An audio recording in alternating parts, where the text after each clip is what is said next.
Wallahi mimi ipo aya naifahamu katika suratu Zumar, haisomi yoyote aya hii kisha akamwomba Allah subhanahu wa ta'ala dua yeyote isipokuwa Allah subhanahu wa ta'ala humjibu dua yake mtu huyo aliyesoma aya hii hapo hapo. Ni aya ya 46 katika suratu Zumar.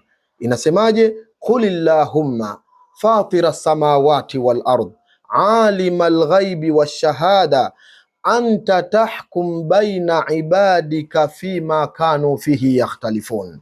Aya hii haisomi yoyote yule katika waja wa Allah subhanahu wa ta'ala kisha akainua mikono kumwomba Allah maombi yoyote yale anayohitaji isipokuwa Allah kwa haraka ya hali ya juu humjibu maombi anayoyataka. Sasa sikiliza ndugu yangu, penzi wangu, kokote ulipo, mwenye shida, mitihani, matatizo na mwenye haja yako kwa Allah subhanahu wa ta'ala, katika haya masiku 10 bora tuliyokuwa nayo ndani ya mwezi mtukufu huu wa Ramadhani, amka usiku mara 99 isome aya hii, qulillahumma fatira samawati wal ard alima alghaibi washahada anta tahkum baina ibadika fima kanu fihi yakhtalifun, mara 99. Kisha baada ya hapo omba maombi unayoyataka.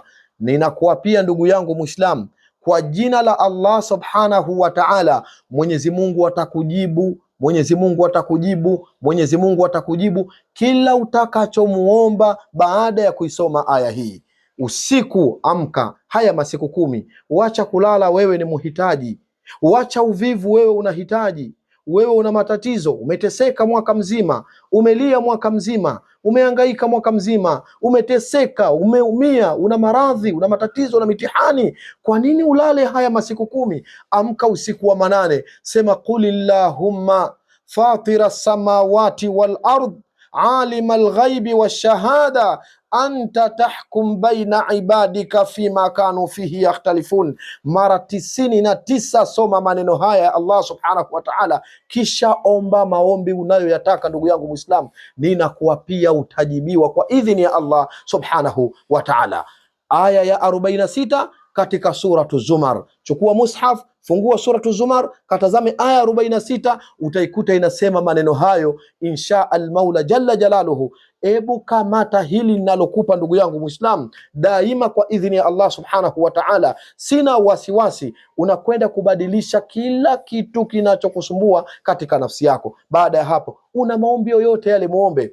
Unataka mume dada yangu, omba. Unataka mke kaka yangu, omba. Hauna kazi, omba. Unachukiwa, omba. Una nuksi, omba. Una mkosi, omba. Una mitihani, omba. Una maradhi, omba. Una vifungo vya kiuchawi, omba. Maadui wamekuandama, omba. Haujapandishwa kazi, omba dua hii. Unahangaika hujapata mtoto, wakati ndio huu ndugu yangu, na njia ndio hii. Kama kuna njia bora nimewahi kuwapeni, basi hii ni moja katika njia bora kabisa ambazo ninaamini biidhni rabbil alamina, ukiitumia unakwenda kupata yale unayoyataka mbele ya Allah subhanahu wa ta'ala. Qulillahumma fatira samawati wal ard alima alghaibi washahada anta tahkum baina ibadika fima kanu fihi yakhtalifun. Usiku wa manane mara 99.